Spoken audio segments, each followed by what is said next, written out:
நேரடியாக முதலமைச்சர் நியமிக்க போகிறார் துணைவேந்தர்களை. துணைவேந்தர்களை அழைத்து ஒரு கூட்டத்தை நடத்திட்டாரு முதலமைச்சர்.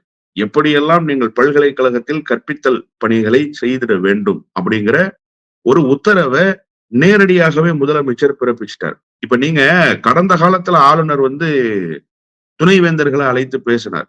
சேலம் பெரியார் பல்கலைக்கழக விவகாரத்துல நாம பார்த்தோம் எப்படிப்பட்ட அணுகுமுறைகள் துணைவேந்தர்களிடத்துல இருந்தது. பல்கலைக்கழகத்தினுடைய பதிவாளர்கள் என்ன செய்தாங்க அப்படிங்கிறத பார்த்தோம். பல்கலைக்கழகத்தினுடைய நிதியை எடுத்து ஒரு அறக்கட்டளை துவங்குகிற வேலையை செய்தாங்களே.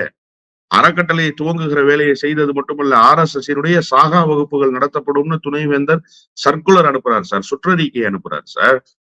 அதெல்லாம் எதன் பொருட்டு நடந்ததுன்னு சொன்னா, 4 பல்கலைக்கழகத்தினுடைய துணைவேந்தரை ராஜ்பவனுக்கு என்னை சந்தித்து விட்டு செல்லுங்கள் என்று ஒரு அறிவிப்பை வெளியிட்டு, ஆளுநர் அவர்கள் அந்த 4 பல்கலைக்கழகத்தினுடைய துணைவேந்தரை சந்தித்ததற்கு பிறகு அந்த 4 பல்கலைக்கழகமும் சர்ச்சைக்குரிய பல்கலைக்கழகமாக மாறுகிறது.